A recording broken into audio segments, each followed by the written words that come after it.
Sanibonani guys, igama ngiNqobile Buthele Mazibelane, inimba ngomhla ka-24 Disemba. Uyashunqa bhek guys uHlathi.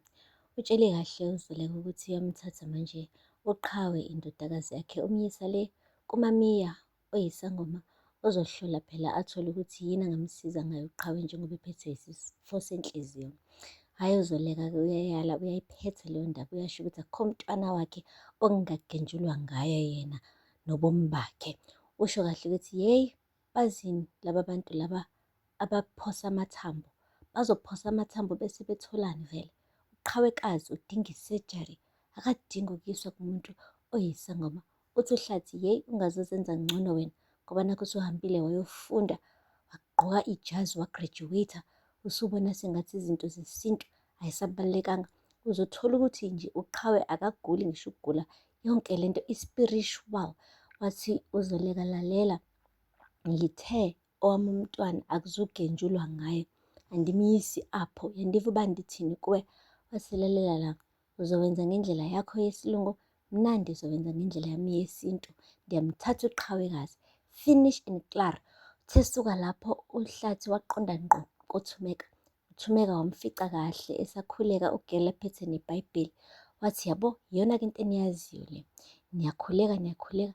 Ngaleso sikhathi uqhawe yena uyagula, nangala uZoleka akafuni ngimyise umntanami, ndimyise kumuntu obonayo. Uloke ngitshela ngo-medicine, America, yonke lento le. Ndiyamthatha uqhawe. Usethi-ke uThumeka, kuyafana, akusisona isigqibo sakho wedwa lesi kumele usithathe uwedwa. Uthi njengoba nitshela nje, hlala wena ukhuleke lapho, naye futhi-ke uZoleka ahambe eyofonela e-America, kodwa mina ndiyamthatha uqhawekazi ndimyise kumamiya. Hey bo guys, akupheli-ke lapho. NoZoleka-ke besesihlambuluka-ke emndenini wakhe, esho ukuthi imcasula kanjani indaba kaHlathi ukuthi uthathe ingane uyise esangomeni. Kodwa-ke umane nje uLazarus wathi ehlisa umoya, uqhawekazi usekhulile memngaka, uyakwazi ukusithathela izigqibo zakhe. Uyena uzo-decide ukuthi uyafuna ukuya yini lapha noma cha.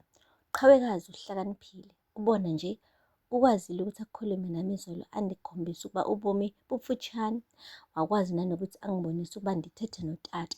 Wathi, ufonele utata? Kubuza uZoleka. Wathi, ewe kaloku. Wathi uZoleka, wathini? Wathi, hhayi, akashongo lutho olutheni.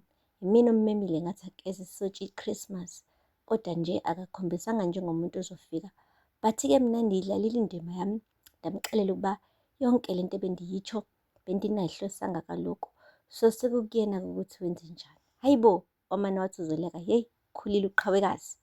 Heyi, ukhulile uqhawekazi. Esho njalo ecwebe iy'nyembezi emehlweni guys, engakholwa ukuthi indodakazi yakhe le ncane kangaka isikwazi ukuthi ihlanganise abantu abadala sebekhulile, ekade nje impela besho ukudlana ngendlela bebekade bethukuthelelene ngayo, kodwa wakwazi ukubapholisa ukuthi bekwazi ukuthi bebe ne-conversation ephusile. Guys, akupheli lapho.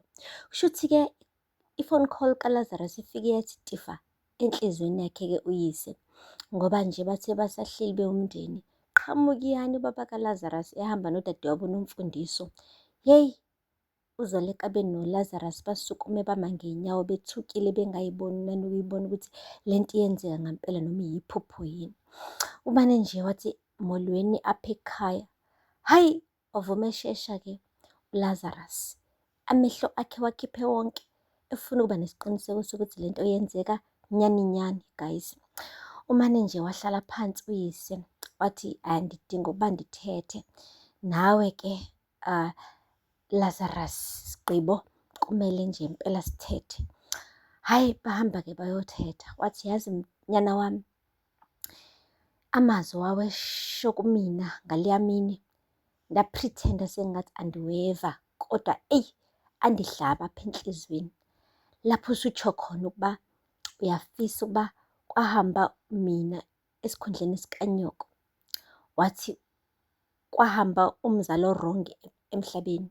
Hayi bo, wathi yabo la mazwi akho andenze ndabona uba ngampela sifike nini apho, cause mina nyana wami iyinye qwi into endandifuna uba yenzeke empilweni yakho. Ndandifuna uba unwabe, ndifuna uba ube nefemeli yakho ethi wena. Kodwa-ke sendiyabona manje ukuba ifemeli ayenziwa yigazi. Nakho wena ninobavumile nifanelene. So sendidisayidile uba ubavumile kahle kahle unguJola. Kusukela namhlanje ubavumile ungonyana wakho, uyilunga lomndeni wakoNgcukane. Hayibo guys, umane nje wajabula uLazarus. Lapho-ke noZoleka benoNomfundiso bebencike ngodonga belalele yonke ingxoxo phakathi kukaLazarus noyise.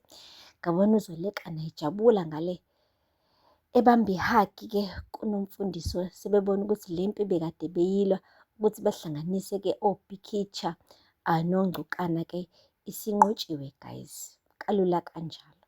Guys, akupheli-ke lapho.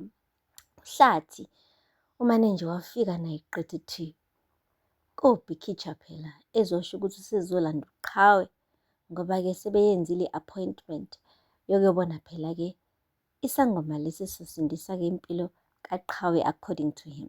Ayi, uqhawe-ke bekade engakazi lutho ngale ndaba, bekade ehleli phansi ugirl eyimbathele ingubo, kubonakala nje ukuthi usuku lakhe hhayi cha useliphethile, selindele nje ukuthi ayolala. Wafika uHlathi wathi-ke hhayi-ke ndithi anizongixelela uba siyamthatha uqhawe siyahamba naye, sendiyenzile i-appointment. Ayi, wathi siyahamba siya kuphi-ke tata, kubuza uqhawe. Wathi qhawekazi mntanami, bekade ngicingala uba ndikuthathe ndikuyise kumamiya akabone nawe ukuthi iyiphi indlela angakunceda ngayo. Anditsho ukuba le ndlela le ye-Western medicine ayikho right, but-ke sizama yonke into ngoku, ngoba-ke singabantu besintu nathi siyazazi izinto zesintu. Mhlasimpe udinga nje ukuthi yabo sikusize ngaleyo ndlela, yabo khona la akushoda khona kumele sikwenze ukuze ube ngcono. Wamane wathi nje uqhawe, tata bendikuxelela uba ndisithathile isigqibo sami kaloku, andisafune lutho mina, sendifuna iphisi kuphela. Wathi ndiyakucela mntanami, wathi tata andiyi apho.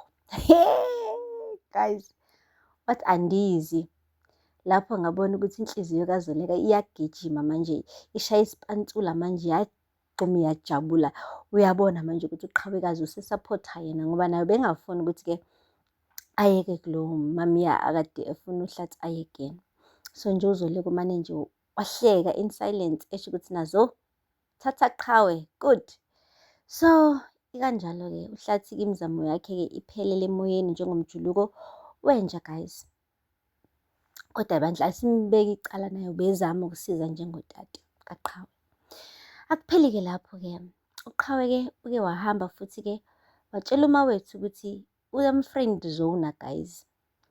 Hhayi ukuthi ufuna bebe ne-relationship e-romantic anymore, ufuna nje bebe abangani, ngoba yena manje usefuna i-peace ugirl, une-peace shaqa.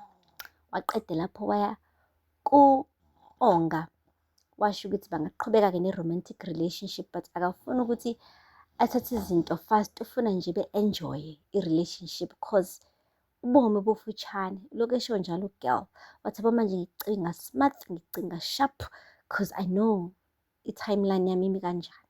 Guys, asithembeke ukuthi uqhawe yonke lento ayenzayo njengamanje, zonke iy'nqumo ayithathayo ngempilo yakhe yilezi mpilo ezifanelekile, ngoba hey girl, she acts like she knows what she's doing. Yonke into manje ucabangisa komuntu omdala cause uyazi yena ukuthi inhliziyo yakhe ayikho right guys. So yonke into kumele ayenze ngokucophelela. Afela lapho-ke guys amazibela namhlanje. Ningakhohlwa ukusubscribe, like and comment. Until next time, bye.